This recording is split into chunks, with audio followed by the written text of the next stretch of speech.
Hey guys, Glockster 42. How the hell is everybody?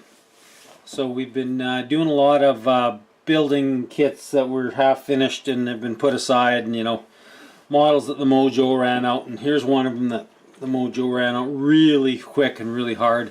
This is Bronco's M22 Locust, the T9E1 Airborne tank, the British version. Yeah, let's take a look at it. Alright, Bronco's M22 wasn't one of my best builds, wasn't one of the most fun builds I've ever had. It's small, it's fiddly, it's, I'm going to say, poorly engineered. It does have nice detail, reasonably good fit, but it's a fiddly, miserable, nasty little kit. Surprisingly enough, the small little tracks went together really well. Link-to-link tracks were nice. Suspension wasn't bad. The photo etch is horrendous. The photo etch is just absolutely horrendous, guys. It's really super thin, really fiddly, delicate, and you get one shot at bending, and if you don't get the bends perfect the first time, you try and straighten it out, they'll break.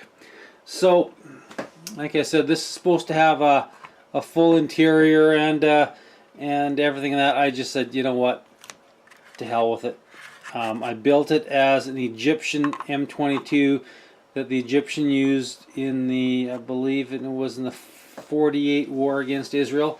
So very little pictures that I could find of it. Extent of markings, that's about it that I could find for markings. And then I just added a little bit of Arabic. Sorry guys if that's not spelled right, or if it's not correct, my apologies, but that is the best I could find.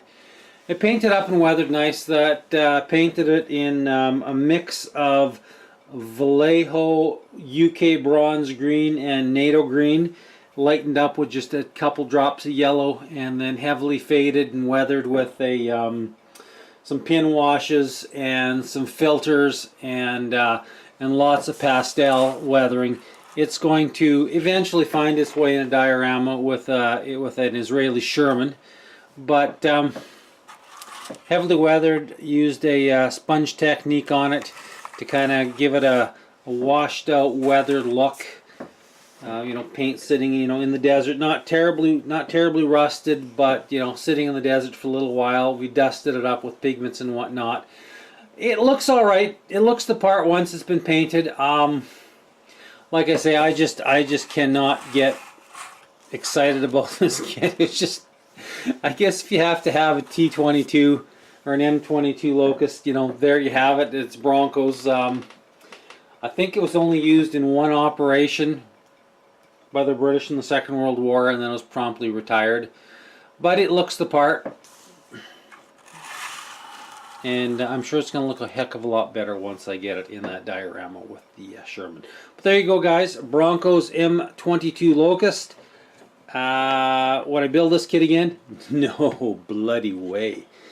Would I recommend this kit? Well, if you have to have a T22 Locust, it's I think probably the only game in town. So, you know what? That's up to you guys. I wouldn't build it again. But there you have it, guys. Thanks for watching. I sure appreciate it. Later.